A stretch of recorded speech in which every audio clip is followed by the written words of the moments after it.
Ça fait plaisir d'être là. Hein. Bon, est-ce qu'on serait pas devant le meilleur daily qui peut se faire aujourd'hui? Je sais pas.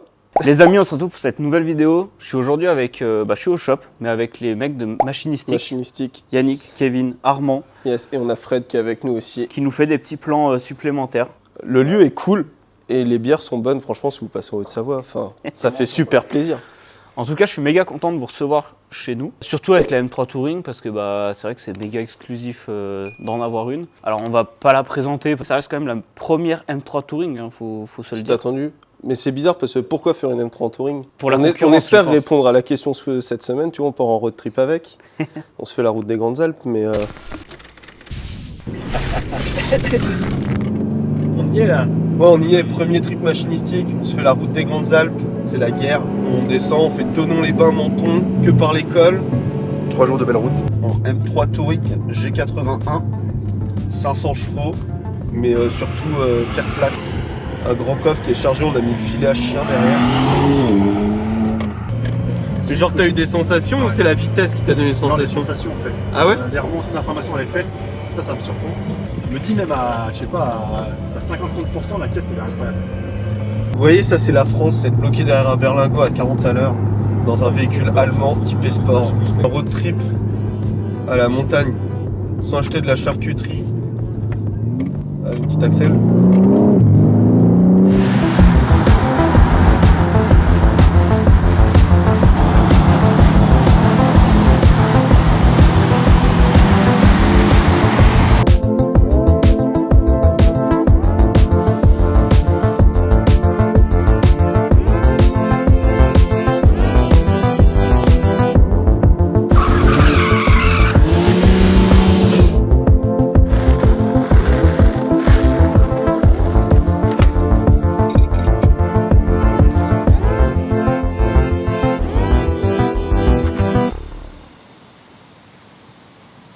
On l'a pas depuis longtemps la voiture. On peut en parler rapidement parce que... Il faut en parler parce que les gens, ils vont elle est là et puis en vrai je suis vraiment content d'avoir cette voiture chez nous. C'est sans doute la seule fois qu'on aura cette voiture ici, une M3 Touring. Sauf si je gagne au loto, c'est vrai que peut-être que je me prendrai ça en daily. T'es à côté de la Suisse, tu vas bien avoir quelques clients qui vont venir avec. Peut-être. Qui choisiront ça à la place d'une Audi, qui auront du goût.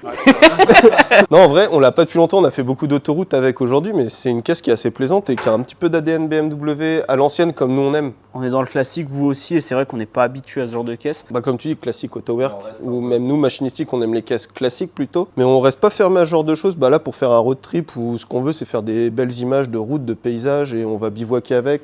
En toile de tente, etc.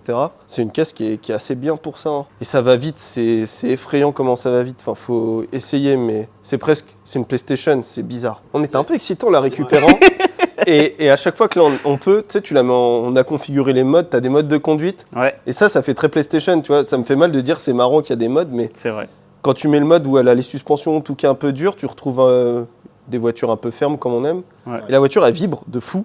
T'as l'impression que tu as mis une 30 sur des cylindres blocs en polyuréthane. Okay. Elle te remonte des vibrations. C'est alarmant, tellement les sensations passent par là, c'est que ça va juste trop vite. Tu vois, où avec nos voitures, on se traîne un peu, bien que tu peux prendre déjà des belles cadences avec des caisses des années 80. Et puis t'es vite à 200 sans t'en rendre compte. Ça? Ouais. C'est trop. Ouais, 200, c'est vrai. Non, mais on va quand même en parler aussi. Un autre chose qui est scandaleux, c'est que c'est la première M3 en 4 roues. Et ça, pour des puristes comme nous, c'est scandaleux. Tu peux la mettre en 2 roues. On a essayé et on a des gros doutes qu'elle soit même vraiment en 2 roues. Il y a peut-être un 90-10 ou un... C'est exactement. Ouais, hein. Tu sais, un mec qui a toujours roulé des RS4, des RS6, qui se dit, vas-y, je reste en break. Il se passe là-dessus, si c'est full propre... Le mec, il est quand même sur le chemin de la rédemption, hein, en faisant ça. Par rapport à la génération précédente, elle est vachement grosse. Hein. Ouais, ça fait 2 tonnes aussi. C'est énorme, hein, en vrai. Et le poids, tu le sens un peu. Hein. Les gens qui disent non, je suis pas pilote, mais... Il habite pas loin d'ici, Christophe, d'ailleurs. Là. Christophe qui? Bah, le mec de 135 décibels. Oui, environ 35 minutes. Tu veux qu'on l'appelle? Il vient si tu veux ce soir. Hein. Ça serait magique. Ça serait un guest. Olivier! Je sais pas si on va tourner autour parce que voilà, c'est une voiture que vous pouvez retrouver facilement sur internet. Mais on va quand même vite fait parler de l'intérieur. On est venu à 5 avec. Et c'est marrant de rouler à 5 dans une voiture de sport. Bon, faut dire ce qu'il y a, les sièges ils sont incroyables. Je pense qu'ils ont mis tout le budget du design dans les sièges. Petite dédicace à Toby. Toby, qu'on aime beaucoup, un copain designer chez BMW, qui a fait en grande partie. Mais il est pas laid, mais c'est un peu fade. Mais je pense qu'il est dans des standards modernes qu'on comprend pas. Ouais, les sièges sont beaux. Et les sièges, ils sont assez confortables, c'est cool en vrai. Dans l'idée de caisse de bagarre, Moi j'aime bien l'idée d'une voiture. Mon E30, je la monte comme ça. C'est l'idée d'une caisse où tu peux faire du voyage. Mais nous, ce qu'on aime, c'est rouler avec les voitures. Et des fois, pour aller sur des spots sympas, tu dois te taper 400 km de route pas très passionnante, où tu dois avoir une bonne musique. Et c'est sympa d'avoir une bonne sono quand tu roules sur des routes. Et elle reprend un peu ces codes-là de la caisse où je sais que demain, quand on va se faire des petits cols, qu'on va monter au Mont-Cenis, etc., on va resserrer les petits boudins pneumatiques, on va se caler dans les sièges et ça va être la grosse bagarre. Et pour le retour, on va faire Menton-Paris sur l'autoroute, au régule, avec de la bonne musique, tu rigoles. C'est vrai, Elle reprend ce truc-là et il n'y a pas beaucoup de voitures dans cet esprit où tu peux rouler fort sur des petites routes et prendre des bonnes sensations et te faire des longs trajets. En fait. Et je pense que c'est ça qui est intéressant. Mais ça va dans l'esprit un peu de machinistique de rouler avec la caisse, pouvoir s'amuser avec, avoir des sensations. Et c'est pour ça qu'on a choisi cette voiture pour notre premier road trip aussi. C'est une caisse moderne, mais elle nous permet de traverser, on va traverser les Alpes quoi avec. Ça va aller Geoffrey, t'inquiète pas. Je comprends pourquoi vous ouvrez pas à 8h en fait le bar ici. C'est à cause des mecs comme nous. Du coup, en parlant de machinistique, parce que je pense que beaucoup, vous êtes quand même en place, faut dire ce qu'il y a. C'est Kevin qui a initié le projet machinistique. Il a joué forcément. Ouais, ça fait combien de temps? 2 ans? 3 ans. 3 ans. 3 ans. Comment en 3 ans tu passes de 0 à 300 350 et quelques. 350 000 abonnés, incroyable. Parce que du coup là on est sur un collectif 100% français. Absolument. C'est ça. Ouais. En fait, Donc, Kevin, c'est on vous s'est trois. rencontrés. Ouais, Kevin avait lancé l'Instagram où il y avait déjà pas mal de monde. On s'est rencontrés il y a 2 ans. Pour l'histoire, en fait, j'avais un petit atelier en Bourgogne, enfin que j'ai toujours, mais je faisais de la mécanique sur des E30 et Kevin Et avait des une E30 et des mobylettes toujours.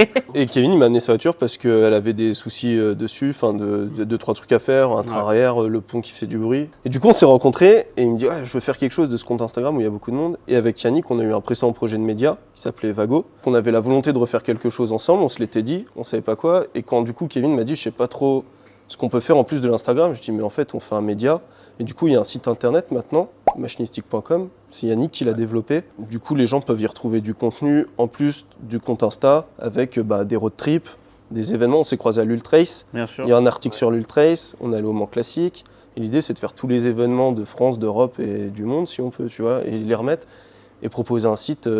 Il sera en anglais et en français. Et toi ici tu as un lieu d'échange physique. Et nous, on aimerait du coup proposer un lieu d'échange sur Internet pour que les gens ils puissent retrouver tout ce qu'on aime avec une grande ouverture d'esprit. Des caisses, Kevin, ce qu'il partageait sur son Instagram, tu as des caisses sur air, stance, et tu as des caisses racing. Et en fait, ça couvre des caisses plus modernes, mais à sensation. Il y a tellement de cultures différentes et il y a du bon partout. Et en fait, c'est trop stylé. Ouais. Faut prendre la crème de la crème en fait. L'Ultrace, c'est ça qui était fou là, c'était la qualité des bagnoles. Là, moi j'ai compris un truc, tu vois, parce que moi j'ai été longtemps, enfin on me connaît aussi pour ça, c'est que pendant très longtemps, on m'appelait le puriste. Mais alors que j'aime les caisses basses, etc. Mais les caisses sur air, moi je comprenais pas le délire, mais en fait, tu vois, en essayant d'avoir cette ouverture d'esprit et d'aller rencontrer les gens, tu comprends en fait que tu tombes sur des gens qui sont passionnés de bagnoles, qui font des choses dans le détail qui sont super belles, et qu'en fait, tout n'est pas incompatible, au contraire, et que... tu vois, c'est ce que j'adore à Ultra, c'est que tu vas avoir une R34 Liberty Hawk sur R, et à côté, tu as une E21 Groupe 5 qui a couru. Et ça, je trouve ça tellement bien. Fou.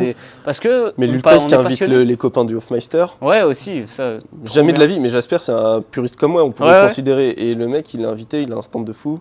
Et tu vois, sur Machinistique, on retrouve tout ça. Enfin, l'idée, c'est d'embrasser toutes les cultures. Ouais. En vrai, il y a plein de gens qui sont bridés sur des trucs alors qu'il y a tellement de projets respectables, même si toi là, t'aimes pas. Mais comme on a fait une vidéo sur le tuning d'époque, certes, oui, il y a eu ce truc, c'est Jackie, c'est machin. C'est cool, cool, le travail réalisé, enfin, tu peux que respecter. Alors voilà, t'aimes pas. Là, t'appelles ça stance si tu veux, mais ça reste du tuning. Hein. Tu vois, comme on dit, hein, les GTI Mac d'aujourd'hui, c'est nous. Hein. C'est les caisses sur air, c'est machin. Mais... On n'est pas forcément caisse moderne, pourtant on fait un trip avec, parce que il y a plein d'aspects en fait qui sont intéressants dans le voyage. Et au final, même si on les aime pas, on apprend à les aimer aussi. Et il y a un truc actuellement, enfin, il y a un climat un peu autophobe, tu sais, où les gens ils aiment plus trop l'automobile. Et je trouve que c'est bête de se diviser en des trucs tout cons, genre lui il roule en Volkswagen, moi je suis en BM. Ou lui il a une Renault, les Renault c'est toujours en panne. C'est bon, les blagues comme ça, tu sais, ça devient... Si on arrive à souffler ça un petit peu en France, ça serait un grand pas pour l'humanité. Ouais, ça serait bien. C'est peut-être une utopie. C'est vrai. On pourrait en parler pendant des heures en vrai. De base on devait faire un talk, mais c'est un peu par ma faute qu'on le fait pas. En vrai le talk il aurait été trop bien parce que un talk tu vois, tu t'arrêtes jamais. Hein. Non, on peut être là jusqu'au bout de la nuit. Partie remise, ça me ferait vraiment plaisir de vous recevoir. Et peut-être avec un classique cette fois. Pourquoi pas. Les amis, j'espère que cette vidéo vous a plu. On vous met tout en description et puis à l'écran, votre Insta, votre site internet. En tout cas, une fois de plus, merci d'avoir fait le déplacement, de vous être arrêté chez nous. Merci de nous recevoir. T'as après le L-Event là, enfin la vidéo elle passera Oui. sûrement plus tard, mais Bien sûr. tu rentres d'un événement, tu nous reçois, on va faire un Mont d'Or et on boit des bières. C'est ça. C'était déjà la galère pour remettre le shop comme il est là pour vous T'as recevoir. des petits yeux, ça se voit. Je vais mettre les lunettes vitesse. Donc comme d'habitude, tout est en description. Armand, On lance notre chaîne YouTube, donc Ah, abonnez-vous, ouais. Et puis allez visiter le site internet, on a des petits teases. Et merci encore de nous recevoir, franchement ça fait plaisir. merci à vous. Abonnez-vous à Machinistique et puis on se dit à dimanche prochain. À bientôt. Merci.